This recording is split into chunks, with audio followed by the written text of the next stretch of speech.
بسم اللہ الرحمن الرحیم۔ السلام علیکم۔ آج کے اس لیکچر میں ہم اردو جماعت ناہم کے سبق نمبر 7 آرام و سکون کی مشق کریں گے۔ پچھلے لیکچر میں ہم نے اس سبق کا خلاصہ کیا تھا، آج ہم اس کی مشق کریں گے۔ مشق میں سب سے پہلے ہے مختصر جواب دیں۔ تو پہلا سوال ہے روزانہ آرام و سکون نہ کیا جائے تو اس کا کیا نتیجہ نکلتا ہے؟ تو جس طرح اس ڈرامے میں بھی ہم نے پڑھا ہے کہ میاں اشفاق جو ہیں جو بہت زیادہ کام کرتے رہے، کام کرنے کی وجہ سے کیا ہے وہ بیمار پڑ گئے، مطلب ان کی وجہ یہی تھی نا بیماری کہ وہ زیادہ کام کرنے کی وجہ سے بیمار پڑ گئے۔ تو روزانہ آرام و سکون نہ کیا جائے تو اس کا نتیجہ یہ نکلتا ہے کہ انسان بیمار پڑ جاتا ہے اور وہ کوئی بھی کام کرنے کے قابل نہیں رہتا۔ اس کے بعد دوسرا سوال ہے بیماری کے باوجود میاں دفتر جانے کے لیے کیوں تیار ہو جاتا ہے؟ تو بیماری کے باوجود ڈاکٹر نے کیا کہا تھا کہ میاں صاحب جو ہیں ان کو مکمل آرام و سکون کا جو ہے کہا گیا تھا کہ ان کو مکمل آرام و سکون دیا جائے تو پھر جو ہے یہ بالکل ٹھیک ہو جائیں گے، صرف تھکاوٹ کی وجہ سے بیماری ہے۔ تو لیکن گھر کا ماحول کچھ ایسا تھا کہ اس میں ایک طرف تو بیوی کا شور تھا، وہ چیخ چلا رہی تھی، ایک طرف نوکر کا شور تھا، ایک طرف بچہ رو رہا ہے، ساتھ ہی ساتھ پھر اس پہ یہ ہے کہ ساتھ میں جو ہمسائے ہیں، ہمسایوں کے لڑکے نے کیا ہارمونیم بجانا شروع کر دیا بے سری آواز میں۔ تو اس سے کیا ہے میاں صاحب کے آرام میں بہت زیادہ خلل پڑ رہا تھا، مطلب ان کو جس مقصد کے لیے وہ گھر پر رکے تھے یا ان کو جس چیز کا کہا گیا تھا وہ ان کو بالکل بھی میسر نہیں آ رہی تھی۔ اسی لیے انہوں نے کیا ہے دفتر جانے کا فیصلہ کیا کہ گھر میں تو انہیں آرام میسر نہیں آ رہا، تو اس سے بہتر کیا انہوں نے دفتر جانے کو زیادہ ترجیح دی اور دفتر جانے کو تیار ہو جاتا ہے۔ اس کے بعد ہمارا تیسرا جو سوال ہے وہ ہے اس ڈرامے سے ہمیں کیا سبق ملتا ہے؟ تو اس ڈرامے سے ہمیں یہ سبق ملتا ہے کہ اگر گھر میں کوئی بیمار ہے تو ہمیں کیا ہے اس کا خاص خیال رکھنا چاہیے کہ اگر کوئی شخص بیمار ہے تو زیادہ سے زیادہ کوشش کی جائے کہ اس کے پاس شور و غل نہ ہو، اس کے آرام کا خیال کیا جائے، اس کی ہر ضرورت کا خیال کیا جائے اور اس کو پریشان نہ کیا جائے۔ اس کے بعد چوتھا جو ہمارا سوال ہے وہ ہے بہت زیادہ شور و غل بھی ماحولیاتی آلودگی کا سبب بنتا ہے۔ شور کی آلودگی سے صحت پر کیا اثر پڑتا ہے؟ تو یہ شور کی آلودگی سے کیا ہوتا ہے انسان کے جو اعصابی تناؤ کا شکار ہو جاتا ہے، اعصابی کھچاؤ کا شکار ہو جاتا ہے، اس کی جو قوت سماعت ہوتی ہے وہ بری طرح سے متاثر ہوتی ہے اور اس کے ساتھ ساتھ دل اور بلڈ پریشر کی جو بیماریاں ہیں اس کا بھی وہ شکار ہو جاتا ہے، مطلب دل کی اور ہائی بلڈ پریشر کی جو بیماریاں ہیں وہ بھی آلودگی کی وجہ سے جنم لیتی ہیں۔ اس کے بعد اگلا ہمارا پانچواں جو سوال ہے وہ ہے صحت مند رہنے کے لیے کیا باتیں ضروری ہیں؟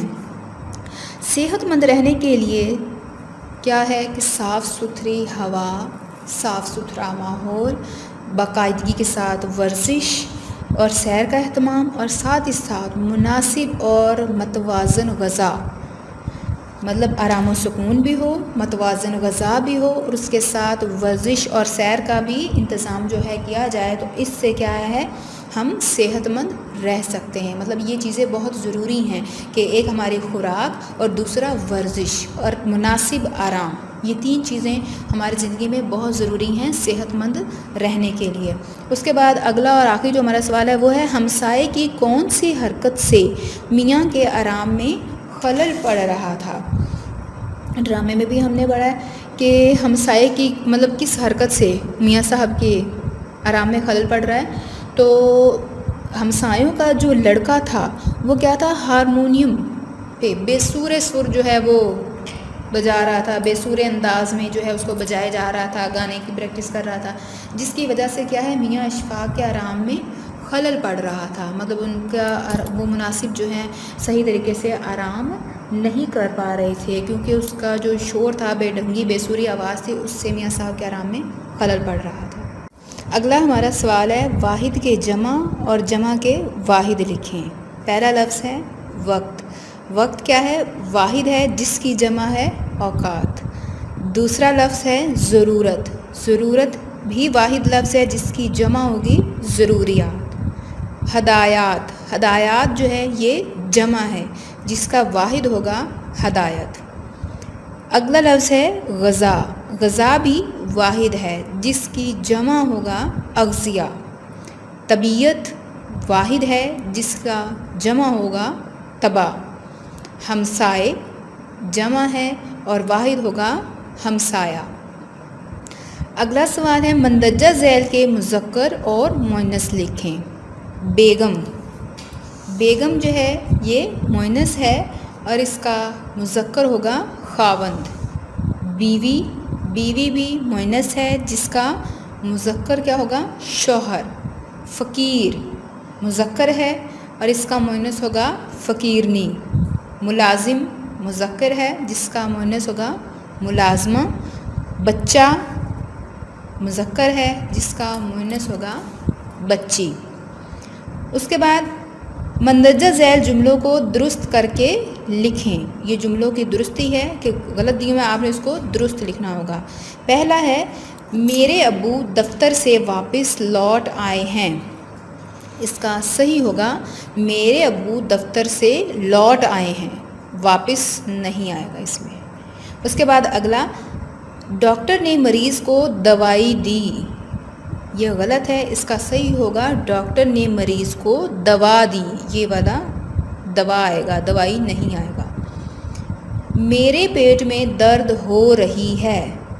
یہاں پہ صحیح ہوگا میرے پیٹ میں درد ہو رہا ہے، رہی ہے نہیں ہو رہا ہے. یہ میز پرانا ہو چکا ہے. یہ میز پرانی ہو چکی ہے، یہ اس کا درست ہوگا. نوکر نے کمرے میں جھاڑو دیا.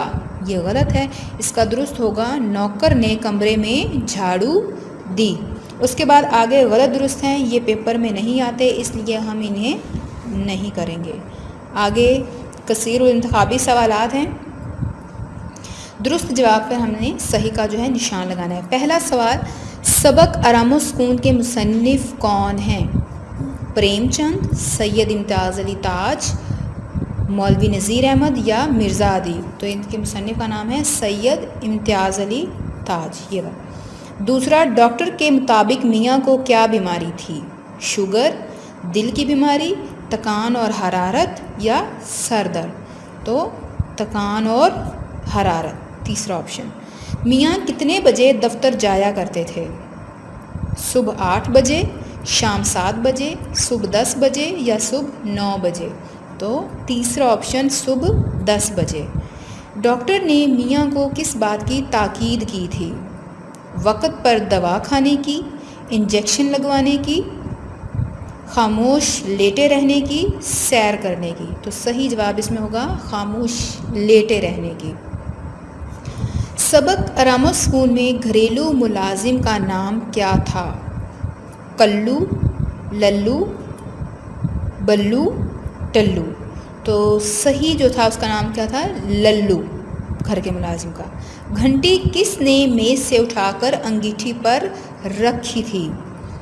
بیوی نے، میاں نے، للو نے یا ننھے نے؟ تو میاں نے گھنٹی اٹھا کر انگیٹھی پر رکھی تھی. میاں صاحب کا نام کیا تھا؟ اشتیاق، مشتاق، اشفاق یا اسحاق؟ تو تیسرا آپشن اشفاق. ملازم کیا چیز کوٹ رہا تھا؟ نمک، مرچیں، ریٹھے یا گرم مسالہ؟ تو ریٹھے تیسرا آپشن یہ جو ہے بالکل صحیح ہے. اسی کے ساتھ ہماری جو یہ مشق ہے وہ مکمل ہوگی. ہوم ورک میں آپ نے اس مشق کے جو سوالوں کے جواب ہیں مختصر جواب جو ہیں وہ آپ نے ہوم ورک میں لکھنے ہیں. آج کے لیے اتنا ہی. اللہ حافظ.